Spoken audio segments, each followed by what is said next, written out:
السلام علیکم عزیز بچوں، امید ہے آپ لوگ خیریت سے ہوں گے اور پاکستان کا ایک ذمہ دار شہری ہونے کا ثبوت دے رہے ہوں گے اور اپنے ثقافت، کلچر اور تہذیب سے اپنا رشتہ مضبوطی کے ساتھ جوڑے ہوئے ہوں گے۔ آج ایک اور لیکچر کے ساتھ میں راشد سعیدی آپ سے مخاطب ہوں۔ آج کے لیکچر میں ہم کوشش کریں گے کہ ہم پڑھیں سال دوم میں موجود نعت۔ آج مختصراً ہم دیکھیں گے کہ نعت کیا ہوتی ہے، اس کی شرائط کیا ہوتی ہیں، اس کی ضروریات کیا ہوتی ہیں، اور اس کے بعد ہم آپ کے سال دوم کی کتاب کی نعت میں سے 2 یا 3 اشعار کی تشریح کرنے کی کوشش کریں گے۔ دیکھیں، آپ کے پاس جو نعت ہے اس کے شاعر ہیں حفیظ طائب۔ حفیظ طائب جن کا ایک مجموعہ صلو علیہ وآلہ کے نام سے منزل عام پر آ چکا ہے، کئی کتابیں ہیں اس میں، تو مجموعہ کئی کتابوں کا حامل ہے۔ حفیظ طائب جنہوں نے اپنی ساری زندگی نعت گوئی کے نام کری۔ حفیظ طائب جنہوں نے اولی دور کے علاوہ نعت کے سوا کچھ بھی نہیں لکھا، جنہوں نے نعت لکھی، دل سے لکھی اور اس قدر لکھی کہ وہ سمجھتے ہیں کہ میری بخشش کا سامان صرف میری نعت ہی ہے۔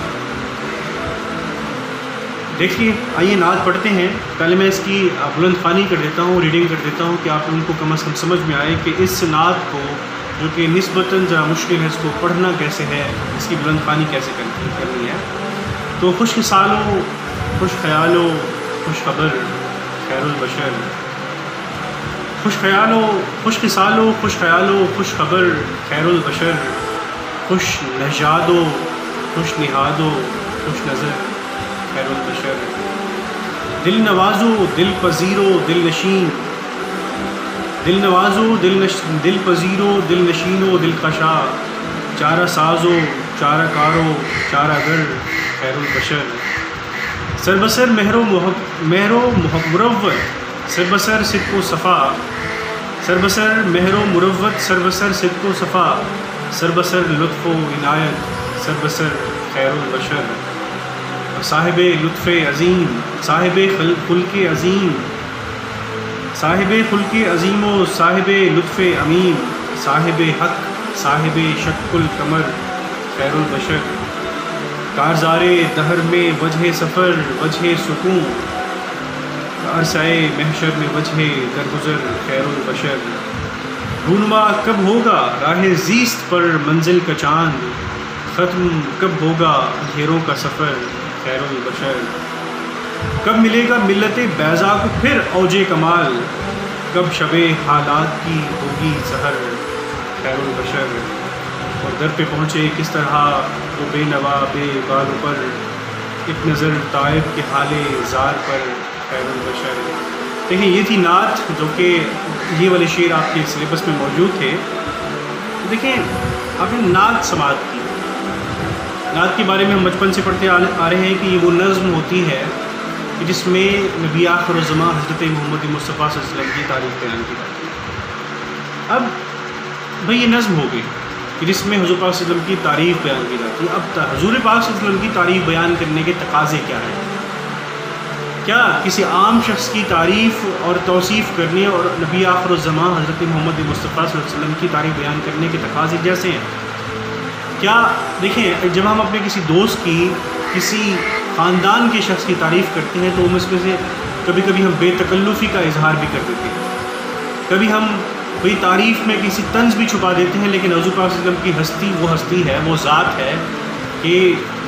جس پہ بے تکلفی کا شائبہ نہیں آئے گا، تکریم کا شائبہ، اس پہ صرف غلاف ہوگا عقیدت کا، کہ ہمارے جذبات، ہمارے الفاظ کا چناؤ کیا ہو، تکریم سے، تقدیس سے مملو ہو، ملفوف ہو، کہیں شائبہ نہ آئے، کہیں ہم گستاخی کو نہ چھوڑیں، کہیں ہم اپنی حدود پھلانگ نہ بیٹھیں۔ ہمیں وہ تمام تر احتیاطیں کرنی ہوں گی کہ ہم کہیں اپنی بے حدود سے تجاوز تو نہیں کر رہے۔ تو یہ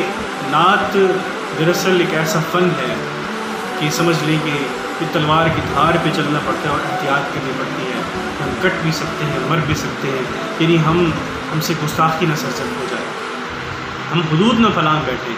آپ لوگ اپنے معاشرے میں نظر دوڑائیں تو آپ کو لگے گا کہ کئی لوگ ہیں جو نعتوں کے نام پر مناجات کہہ رہے ہوتے ہیں، کئی لوگ ہیں جنہوں نے نعتوں کے نام پر قوالیاں لکھ ڈالی ہیں، لیکن نعت صرف مدحت مصطفیٰ کو کہتے ہیں، اور حفیظ طائب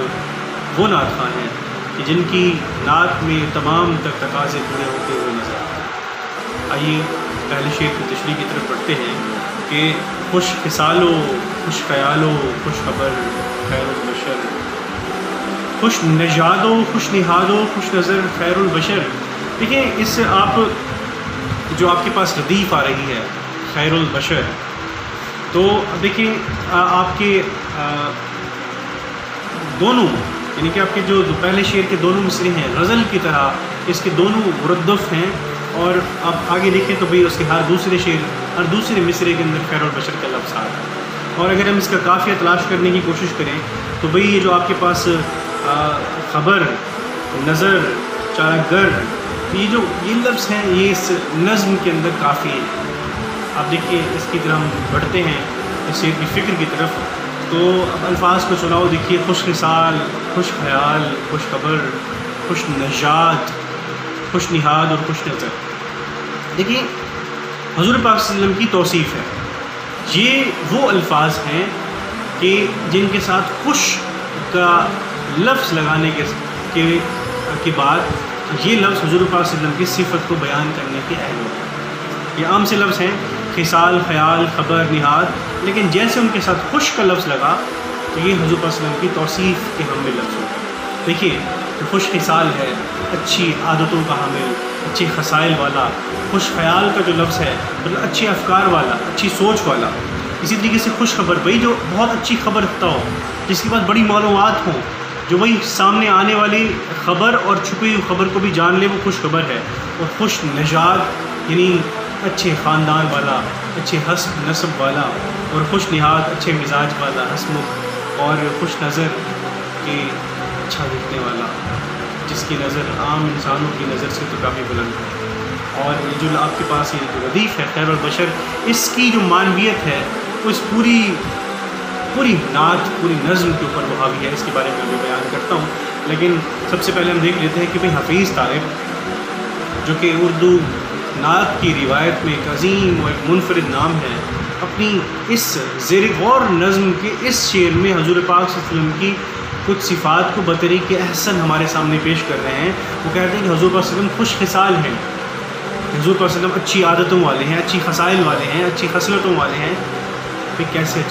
اچھی عادتیں کون سی؟ دیکھیں ہم حضور پاک صلی اللہ علیہ وسلم کی اگر خصائل کو دیکھنے لگے تو بھئی ہمیں پتہ ہے کہ وہ صادق ہیں، امین ہیں، بھئی انہوں نے کبھی جھوٹ نہیں بولا، کبھی انہوں نے کذب نہیں کیا، کبھی کسی کی پیٹھ پیچھے برائی نہیں کی، کبھی ان سے غیبت سرزد نہیں ہوئی، تو اس سے اچھی عادتیں کون سی ہوں گی؟ بھئی آپ کے ہاتھ سے کبھی کسی کو تکلیف نہیں پہنچی، تو یہ ساری عادتیں حضور پاک صلی اللہ علیہ وسلم کی وہ عادتیں ہیں جو کہ ان کے علاوہ کسی اور کی کہ آپ صادق ہیں، امین ہیں۔ دیکھیں صرف ان دو لفظوں کی وضاحت کرتے ہیں اچھی عادت کے حوالے سے کہ آپ صادق کس طرح ہیں۔ بھئی آپ اس طرح صادق ہیں کہ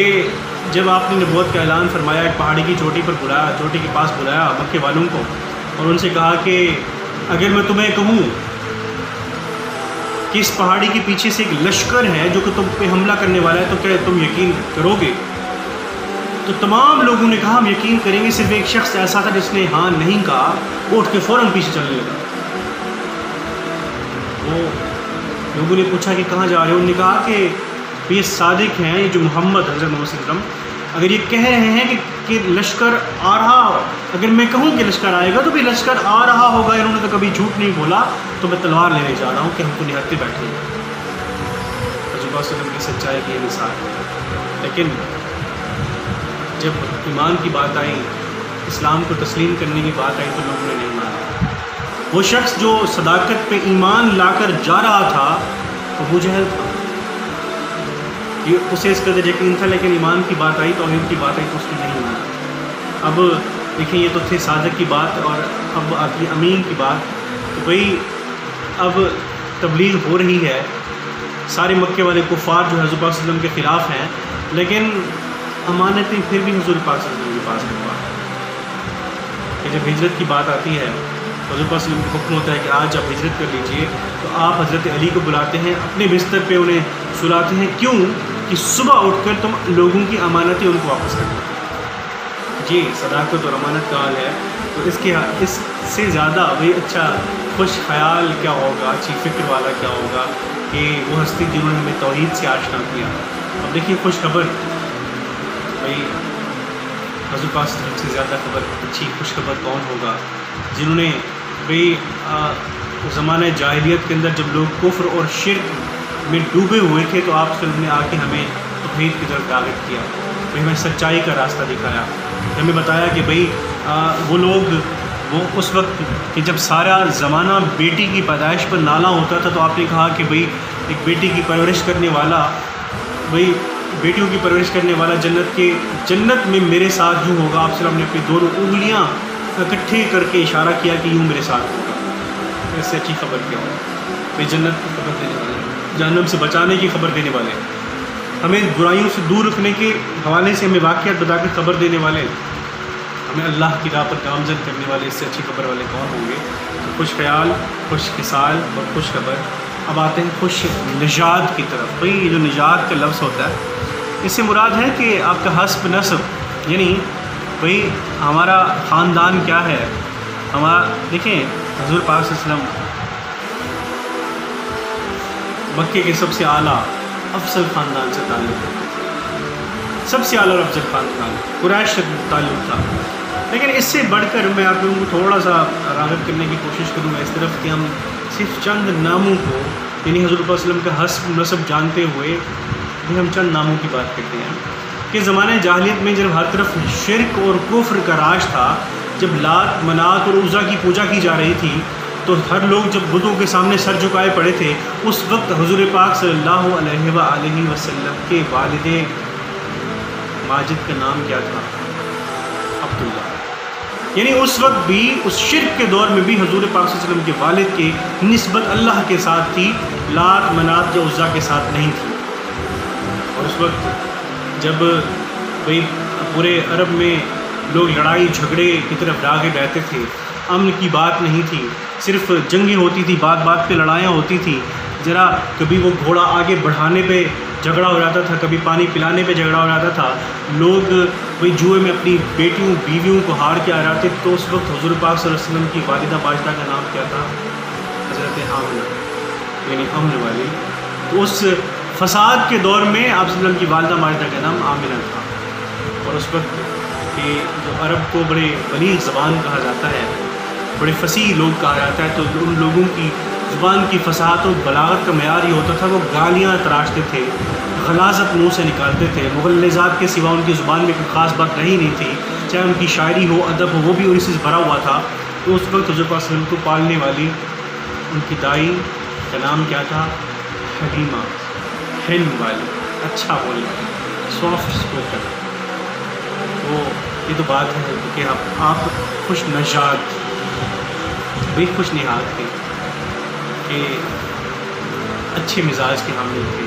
ہنسمکھ تھے، سخت گیر نہیں تھے، بچوں کو اپنے کاندھے پر بٹھا لیتے تھے، وہی بچوں کو کھانا کھلاتے، بچوں کو اللہ کے باغ کا پھول کہتے ساتھ لے آتے تھے، وہی اور دیکھیے آپ کو صحابہ کے ساتھ آپ صلی اللہ علیہ وسلم مذاق بھی فرمایا کرتے تھے، حضور پاک صلی اللہ علیہ وسلم کی خوش نہاد ہونے کا تو یہ ثبوت اور یہ چیز ہے۔ خوش نظر جیسے میں نے کہا کہ بھئی آپ صلی اللہ علیہ وسلم کے صرف سامنے کی نہیں باطن کی چیزوں سے بھی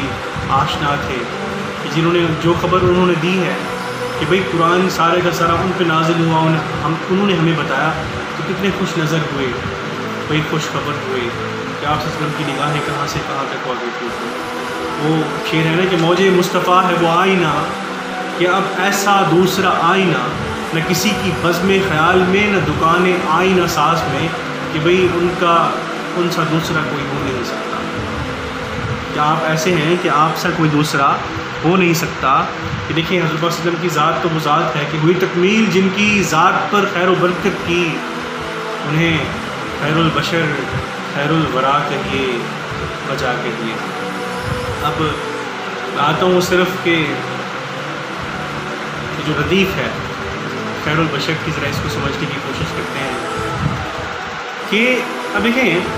ہم اس جھگڑے میں نہیں پڑتے کہ حضور پاک صلی اللہ علیہ وسلم نور تھے یا بشر تھے، بھئی یہ تو روٹی روزی کا مسئلہ ہوگا تو ہمارا اس سے کوئی واسطہ نہیں ہے، لیکن ہم اس لفظ کو سمجھنے کی کوشش کرتے ہیں خیر البشر. کوئی خیر تو سمجھتے ہیں بھلائی اچھائی خیر کہ بھئی آپ پہ خیر ہو, آپ خیریت سے ہیں,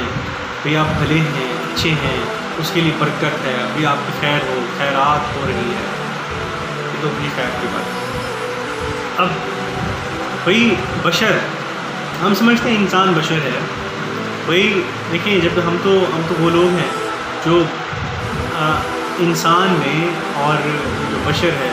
یعنی کہتے ہیں انسانیت اور چیز ہے اور آدمیت اور چیز ہے, آدم اور انسان میں فرق کرنے والے لوگ ہیں. تو بشر کو بھئی بشر انسان ہے جسے اشرف المخلوقات کہا ہے. لیکن اس عام انسان میں اور حضور پاک صلی اللہ علیہ وسلم میں جو فرق ہے وہ حفیظ صاحب نے ایک لفظ خیر البشر یعنی ترکیب بنا کر ہم پہ واضح کر دیا. ابھی کیسے ترکیب بنائی ہے کہ حضور پاک صلی اللہ علیہ وسلم بشر کے لیے خیر, بشر کے لیے بھلائی. اب میں سمجھتا ہوں کہ جو بشر ہے یہ بھی ہو سکتا ہے یہ لفظ واحد ہے, لوگ سمجھتے ہیں تو کیا یہ نہیں ہو سکتا کہ یہ جو بشر ہے یہ با شر ہو. یہ لفظ بشر جیسے ہم کہتے ہیں بھئی با کا مطلب ساتھ جڑا ہوا, کسی چیز کے ساتھ جڑا ہوا, کہ آپ بھی باخیر ہیں, آپ ٹھیک ہیں, آپ خیر کے ساتھ ہیں, بھئی وہ فلاں صلاحیت وہ مطلب باصلاحیت ہے. تو باشر نہیں ہو سکتا انسان, ایسا ہوتا نہیں جس کے ساتھ شر کو جوڑ دیا گیا ہو,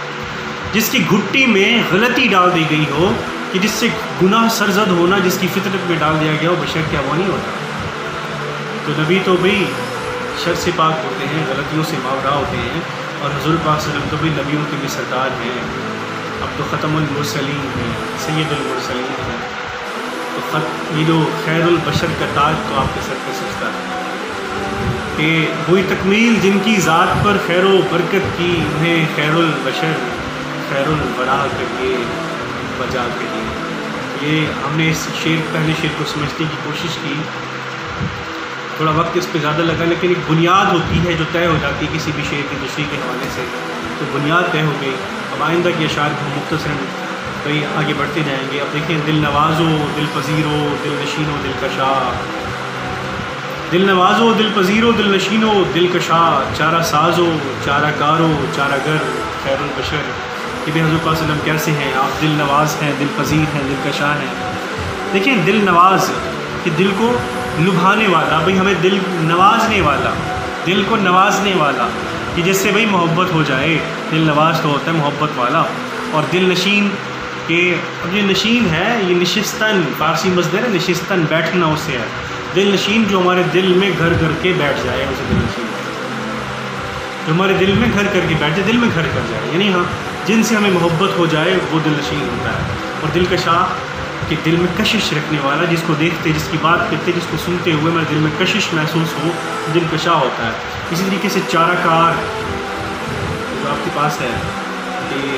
چارہ ساز ہو چارہ کار ہو چارہ گر, تو بھئی چارہ کار کام درست کرنے والا, چارہ ساز مشکل آسان کرنے والا. تو حضور پاک صلی اللہ علیہ وسلم سے زیادہ مشکلیں آسان کرنے والا کون ہوگا؟ بھئی حضور پاک صلی اللہ علیہ وسلم. دیکھیں ہم یہ اسے اس طرح تشریح کریں, حفیظ صاحب جو مشہور نعت گو جن کی نعتیں ان کی دلی جذبات کے عکاس ہیں, اپنی نظم اس مذکورہ نعت کے شعر میں حضور پاک صلی اللہ علیہ وسلم کی خصوصیات کو, آپ کی خصلتوں کو, اچھی عادتوں کو اس طور پر بیان کر رہے ہیں کہ آپ صلی اللہ علیہ وسلم میں دلوں میں گھر کرنے والے ہیں. آپ محبت آمیز شخصیت تھے کہ بھئی جو کوئی کافر اگر تلوار لے کر حضور پاک صلی اللہ علیہ وسلم کو ڈھونڈنے آیا تو وہ بھی محبت اپنے دل میں محبت کا بیج بو کر گیا. بھئی نفرتیں کرنے والے آئے تو